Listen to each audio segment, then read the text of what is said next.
première épouse de Johnny Hallyday, Babette Etienne a tout fait pour l'aider. Puisqu'il avait des soucis financiers, l'ex-mannequin lui a prêté de l'argent. Entre eux, les rôles étaient inversés, comme elle le confie à Télépoche. Elle restera à jamais la première épouse de Johnny Hallyday. À la fin des années 1970 et au début de la décennie suivante, Babette Etienne et le rocker ont formé un couple parfait.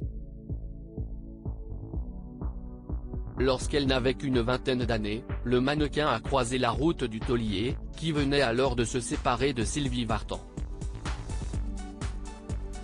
Quelques mois après leur rencontre, ils se sont mariés lors d'une cérémonie très intime à Los Angeles.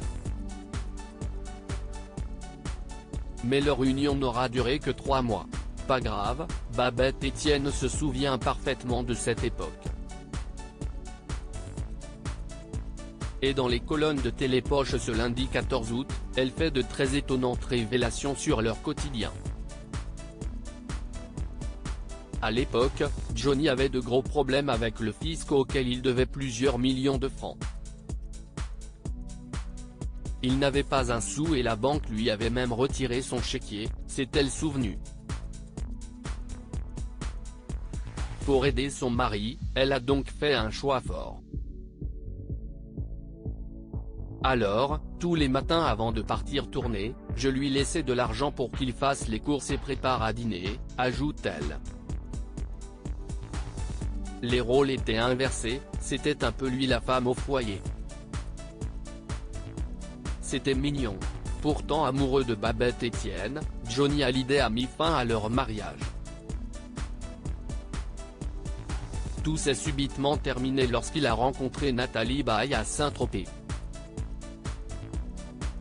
C'était un cataclysme intérieur, parce que rien ne m'avait annoncé la fin de l'histoire, se souvenait auprès de Closer Babette Etienne.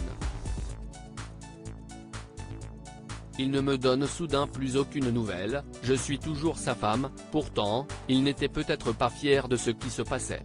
En 1982, Johnny Hallyday et Babette Etienne se sont vus une ultime fois. C'était lors d'un dîner vérité.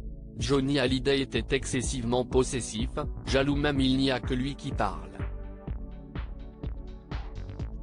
Il me dit qu'il m'a follement aimé, mais qu'il a rencontré quelqu'un, sans la nommer, nous racontait-elle.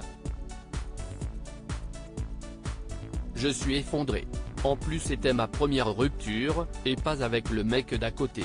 Je me suis retiré sans cri, sans drame, j'ai enduré ça toute seule.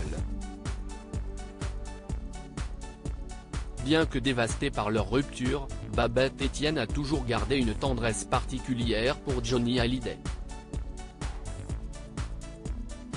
Quelqu'un de très attentionné, généreux, attendrissant. Johnny était aussi un phobique de la solitude. Il me voulait toujours avec lui, concluait-elle. Il était excessivement possessif, jaloux même. Il avait une peur primaire de l'abandon qui ne l'a jamais quitté. Mais à la mort du taulier, elle n'a pas pu assister à ses obsèques. J'ai demandé à son entourage, mais personne ne m'a jamais répondu. Comme si je n'avais jamais existé.